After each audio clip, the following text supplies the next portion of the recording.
Gestion, comparatif, SIS, ASBL, 14e volet, numéro d'article numéro 377, numéro d'article et de podcast, numéro 366 pour le numéro de vidéo YouTube. Et nous sommes aujourd'hui le 22 juin 2021. Je suis Bertrand Mariot et je vous souhaite la bienvenue. Je vous remercie beaucoup d'être à notre écoute. Quant à la gestion maintenant, dans ce volet, quant à la gestion de la société d'impact sociétal, la SIS, distinction est faite selon que l'on est en présence d'une société d'impact sociétal sous forme de société anonyme, d'une SA donc,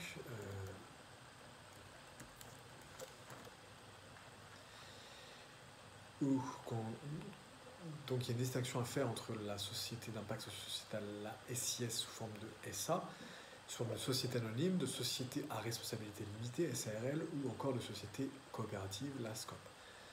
Nous indiquerons enfin quelques mots à propos des associations sans but lucratif, l'ASBL. Pour les sociétés d'impact sociétal sous forme de société anonyme, la SA, il y a deux options de gestion.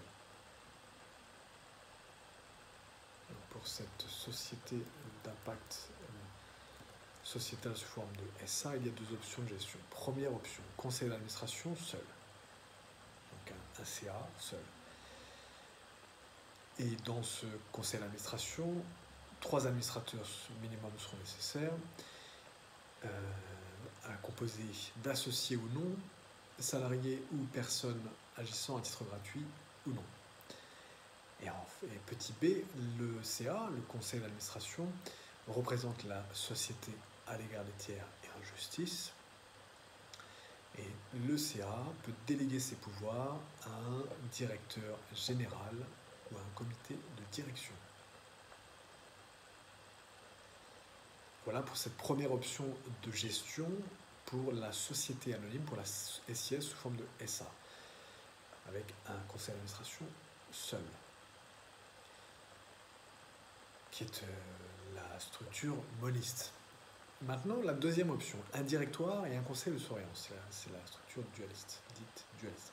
Un directoire et un conseil de surveillance, on est toujours dans une société anonyme dans une SIS sous forme de SA, une société anonyme. Donc cette deuxième option, ça sera donc avec un directoire et un conseil de surveillance. Et le nombre de membres du directoire est fixé par les statuts, ou à défaut par le conseil de surveillance. Une seule personne peut exercer les fonctions dévolues au directoire si le capital social est inférieur à 500 000 €. Et le conseil de surveillance contrôle l'exercice des fonctions dévolues au directoire. Les membres du directoire sont nommés par le conseil de surveillance.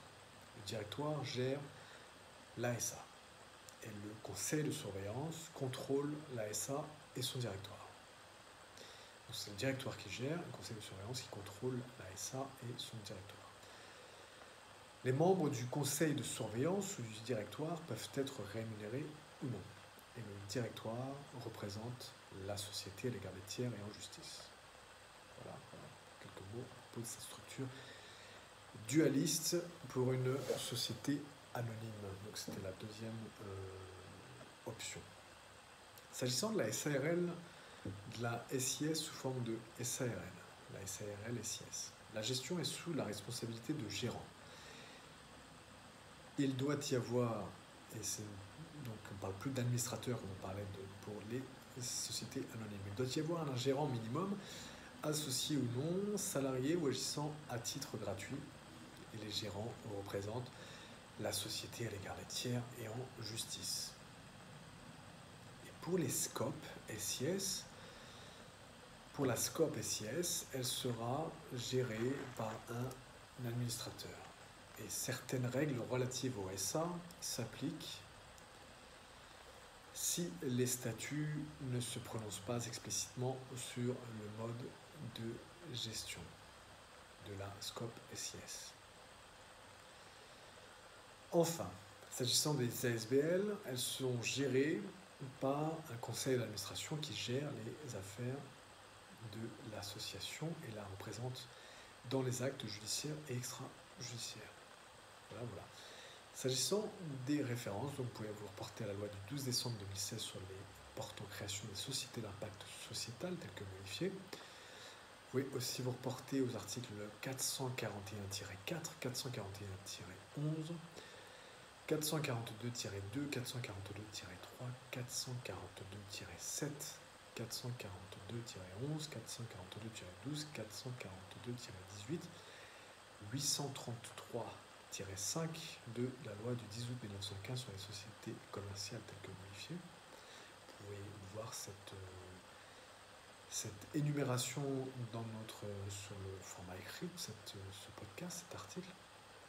Et donc il s'agit donc des références de la loi du 10 août 1915 sur les sociétés commerciales telles que modifiées. Vous pouvez aussi vous reporter à l'article 13 de la loi du 21 avril 1928 sur les associations et les fondations sans but lucratif telles que modifiées.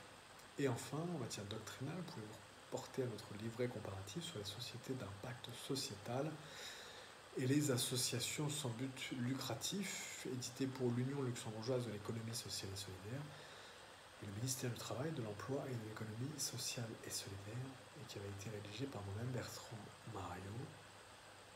Voilà. Et il s'agissait donc de l'article numéro 377 du numéro de vidéo numéro 366. Et nous évoquions donc aujourd'hui la gestion dans les différentes sortes de SIS et la ASBL. Il s'agissait donc du 14e volet. Voilà, nous étions donc le 22 juin 2021. Nous sommes le 22 juin 2021 et je vous dis à très bientôt. Je suis Bertrand Mario, donc à la